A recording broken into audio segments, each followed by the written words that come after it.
Bonsoir à tous, bienvenue dans le journal de l'économie de France 24. En ce jour de Noël, nous allons revenir sur les tempêtes financières qui ont fait la une cette année avec Alessandro Giraudot, chef économiste de Tradition, le 3e courtier mondial et auteur du livre Mythes et légendes économiques paru chez Economica, et Marc Reb, gérant de TBX Trade, une société de conseil en bourse sur Internet. Marc Reb, alors vous avez développé, vous, une méthode de prévision à partir de simulations mathématiques et vous donnez des conseils sur les titres. Est-ce que vous pouvez nous expliquer cette méthode très brièvement? Bien sûr, bonjour, avec plaisir.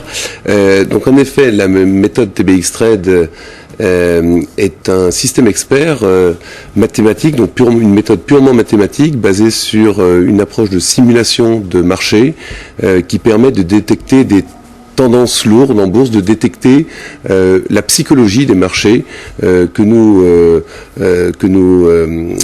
reproduisons sur le site de TBX, effectivement, tbxtrade.com, sous forme graphique. Si on regarde les indices sur l'année, les gains ont plutôt été réduits cette année, ce n'était pas une année faste.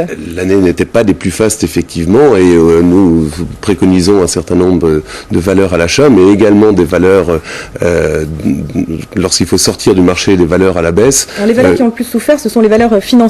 C'est ça? C'est ce que vous aviez prédit d'ailleurs? On a conseillé, en tous les cas, on n'a rien prédit, mais nous avons conseillé de sortir des valeurs financières à partir de fin mars, début avril, comme l'indique un certain nombre de les TBX sur les valeurs boursières telles que Natixis, Crédit Agricole, conseillées à la baisse à partir de fin mars, début avril, effectivement. Et on peut voir la courbe là, de leur évolution à l'image.